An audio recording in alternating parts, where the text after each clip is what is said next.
तो बच्चों अभी आप लोगों ने पढ़ा था कि पौधे स्वपोषी होते हैं, अपना भोजन स्वयं बनाते हैं। तो कैसे बनाते हैं उसके बारे में हम लोग अब पढ़ेंगे। मान लीजिए कोई एक पौधा है, क्या है? पौधा। अब पौधे में जड़ भी होती है ना? हरी पत्तियां भी होती हैं, तने भी होते हैं। तो चलिए पढ़ते हैं। पौधे जो अपना भोजन बनाते हैं, इस प्रक्रिया को प्रकाश संश्लेषण क्या बोलते हैं? इंग्लिश में फोटोसिंथेसिस क्या बोलते हैं? यानी प्रकाश संश्लेषण की प्रक्रिया के द्वारा पौधे अपना भोजन स्वयं बनाते हैं। अब कैसे बनाते हैं, क्या क्या चीजें चाहिए, जरूरी ना? जैसे हम मान लीजिए सब्जी बनाना चाह रहे हैं तो हमारे पास आलू होना चाहिए, कच्चा पदार्थ ना, आलू, प्याज, नमक, टमाटर, लहसुन, अदरक, ये सब होने चाहिए, तब तो हमारी सब्जी बनेगी।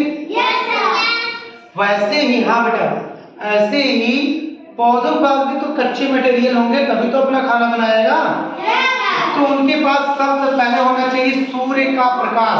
क्या होना चाहिए? सूर्य का प्रकाश। साथ में पर्णहरित, जिसे हम लोग क्लोरोफिल कहते हैं। क्या बोलते हैं? क्लोरोफिल। आपको मैंने बताया था कि क्लोरोफिल के कारण ही पौधों की पत्तियां क्या होती हैं? बहुत सही, हरी होती हैं। साथ में पानी होना चाहिए। क्या होना चाहिए? पानी। और कार्बन डाइऑक्साइड गैस। यानी 4 चीजें अगर रहें तो पौधे अपना भोजन बना लेंगे। पहला कार्बन डाइऑक्साइड गैस, जो कि हमें कहां से मिलेगा? वायुमंडल से। वायुमंडल से मिलेगा। और क्लोरोफिल होना चाहिए, सूर्य का प्रकाश, और क्या होना चाहिए? पानी। चलिए अब क्या है, ये मैंने बताया कि अगर आपने एक पत्ती लिया, किस प्रकार से बनाएंगे? हरी पत्तियां।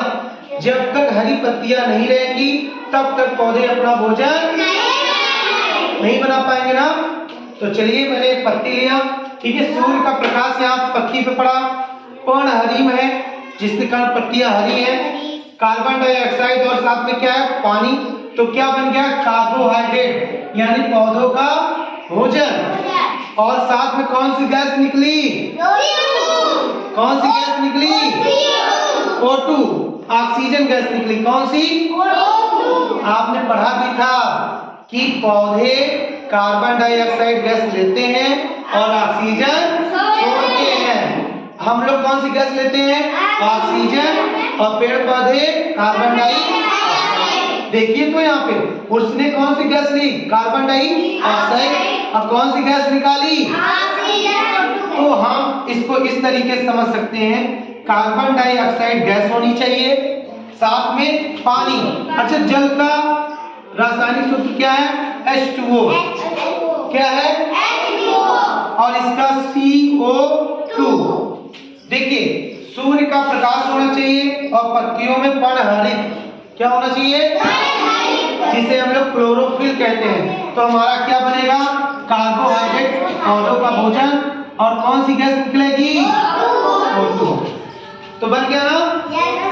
देखिए अब कैसे, अब सर आप पूछेंगे सर कैसे बनेगा, क्या काम है जड़ों का? तो जड़ों का काम है, देखिए, स्रोत जल एवं खनिज लवण।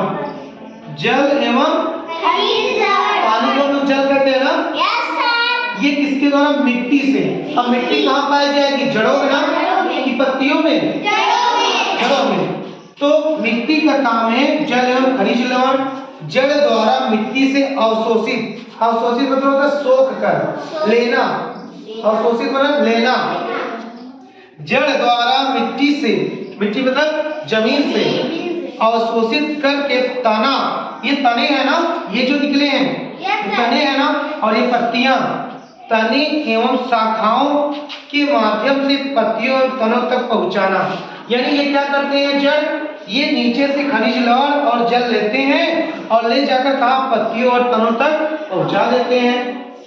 फिर कार्बन डाइऑक्साइड हमारा काम करता है वायुमंडल से पत्तियों द्वारा स्थित सूक्ष्म रंध्र स्टोमेटा।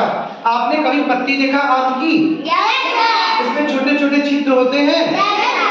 कभी आपने अमरूद की पत्ती देखी हो या आम की, उसमें बहुत छोटे छोटे, एक तो ऐसे ऐसे बना रहता है ना, ये ऐसे पत्ती है देखो, एक तो ऐसे बना रहता है ऐसे, उसी में देखो छोटा छोटा ऐसे ऐसे बना रहता है, उसे ही कहते हैं स्टोमेटा। छोटे छोटे बिंदु छिद्र होते हैं, छिद्र मतलब छेद। अब छेद नहीं फट गया हो, पत्तियों में से बना रहता है ना, उसे ही हम लोग बोलते हैं स्टोमेटा। तो प्रकाश संश्लेषण क्रिया बहुत ही सरल है। क्या होना चाहिए?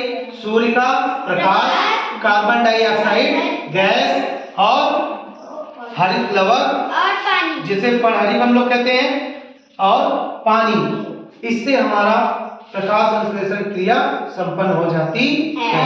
समझ में आया? Yes sir. Okay, thank you.